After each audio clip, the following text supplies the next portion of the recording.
Good morning. It's me, FlyLady Kat, and welcome to The Wisdom of Finally Loving Yourself, a collaboration with Nikki at Inspired by Nikki. She's making beautiful videography, and I'm telling you what to do.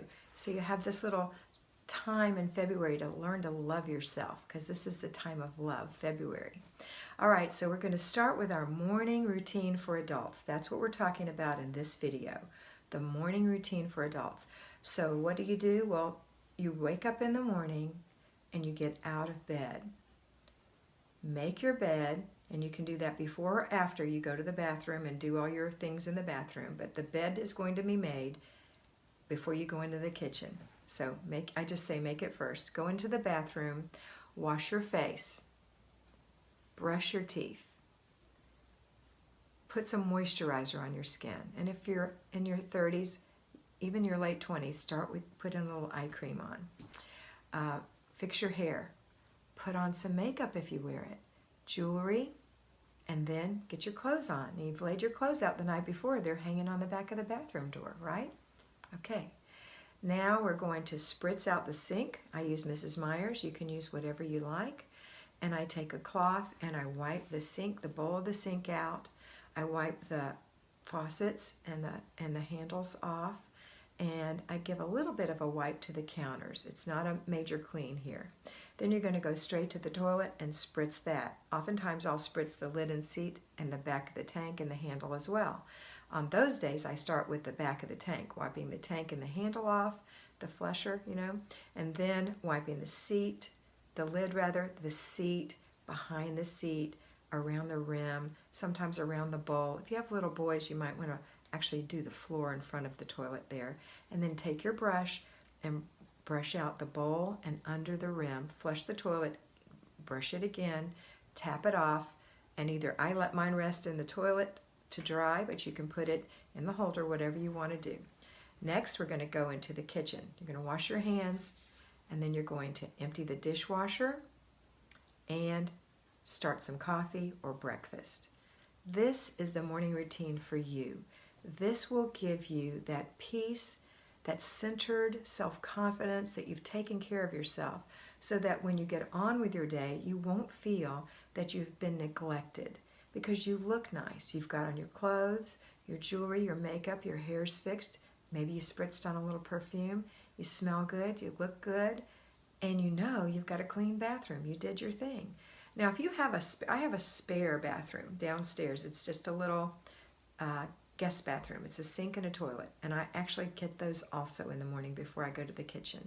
Just a little spritz. I have my own cleaner for each room. A little spritz of the sink, spritz of the toilet. The same thing. Wash my hands and go into the kitchen and then make breakfast, start coffee, whatever. Okay? All right, that's it. This is simple and easy. The only addition I'm going to tell you is that if you do your shower in the morning, then you're going to need to add the time to do your shower. If you're a person who has to do your hair every day, you're going to need to add the time for that. But don't make it a bigger ordeal than it needs to be. All right? So if you've got short hair, I know when I had short hair, I washed it every single day because I woke up with chicken hair when it stood up. And so I had to wash it and blow it dry, but it was quick because it was short and it was easy and fun to fix. Now that I have long hair, I use a really good shower cap. And don't wash my hair every day. It's not greasy, and I even have dry shampoo for times when I might be in a hurry and don't have time to wash it. So that's my suggestion, and you do as you please, but just remember that you're going to give yourself about 30 minutes in the morning to get this done. I don't take my shower in the morning most of the time, so mine really takes me about 15 minutes. All right, that's it today. Have a wonderful day, and always remember that there is wisdom in loving yourself and that you are beautiful.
Hello, Fly Babies. Hello, patrons. Hello, my lions. It's me, your FlyLady Kat. And today we're talking about the after dinner routine. Again, this is part of our February gift to you from Nikki and myself. And it is the wisdom of finally loving yourself. And Nikki's doing finally loving yourself with grace. And they are paired together. So at the end of watching this video, make sure you click the link and go watch Nikki actually implementing it in video form. All right, so after dinner routine is this.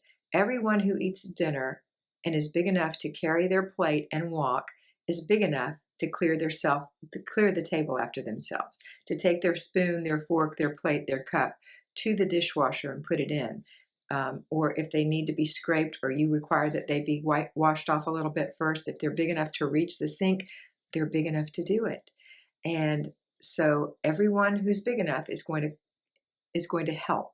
So if you have 4 children, a 6-year-old, a 4-year-old, a 2-year-old, and a baby, then the 4-year-old and the 6-year-old are going to be able to help. Now, the 4-year-old not as much as the 6-year-old, and the 6-year-old not as much as your husband, but somebody's going to be able to help. And it'll make you feel better and it'll make them feel good. So the number one thing you want to start with, though, is a little bit of soapy water in your sink so that as you're cooking, you're not making a gigantic mess. If you're using a knife and it needs to be washed really quickly, you can wash it and use it again instead of pulling out another knife, for example. So that's the start of before dinner. And then after dinner, everyone puts their things in the dishwasher. Someone is responsible to make sure that they're all put in the dishwasher afterwards. So there may be extra pots and pans, extra serving platters, whatever, that need to go in the dishwasher as well. Someone is going to be responsible for spritzing the counters and giving them a little wipe down. This is not a deep clean unless there's chicken juice, and then that's your job to clean it up. But a little spritz, a little wipe makes a big difference. Somebody's going to do the same thing to the table. Someone's going to do something to the stovetop if they're old enough to deal with a stovetop, to clean the stovetop. And we're not talking about clean. We're just talking about a little wipe down. You wipe up as you go so you don't make a big mess for somebody to clean. And then maybe there's a little spill on the floor that needs to be attended to. That doesn't mean you have to sweep the whole kitchen. Just get a little dustpan and sweep that up, or a wet paper towel does miracles on a little bit of flour on the floor. Just get it up before Fido does. Okay, so now let's do it. Let's eat dinner. After dinner, everybody take your plates to the dishwasher. Show them how, and then congratulate them. Give them confirmation that it's a good job. Give them affirmation that they're worthwhile and that they're really a part of the family. Stand in that kitchen. Don't you leave and make those kids do that by themselves. Stand in the kitchen and coordinate and do something while they're doing something so they don't feel like they are put upon. Nobody wants to feel that way. You stay in the kitchen with them until it's all done. Don't expect perfection. Just expect it to be done. Okay? That's the after dinner routine. Then when you leave the kitchen, it looks nice. And the only other time you have to visit the kitchen is your before bed routine. So now we're going to make sure that everyone is participating. So if it's just you and your husband, there's nothing wrong with saying, honey, can you wipe the table for me real quick while I get this mess off the floor? And then after that say, ooh, can you get the counters? Here's a rag for the counters. Can you just spray it while I wipe the stove off? I so appreciate it. You're cutting your work in half. None of this work is hard for anyone, but it's the idea that you're sharing that makes it so much better. And it teaches your children how to be independent, and it encourages your husband to feel good about helping you around the house. Believe it or not, some husbands feel intimidated by helping you because they don't know how you want it. Maybe you've been a little perfectionistic with them. So no perfectionism here. We're just getting a little blessing of our kitchen so that it looks nice, and then you're going to visit it one more time when you hit your before bed routine. That's it. Now, I want you to go over and watch this video unfold in videography form through Inspired by Nikki. Their link is here. So go look and tell her that Kat sent you. And if you're coming over from Nikki's channel, welcome. We're so happy to have you here. Encourage you to subscribe and share and be part of our community. That's it for today. Have a wonderful day, and always remember that you are beautiful.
you.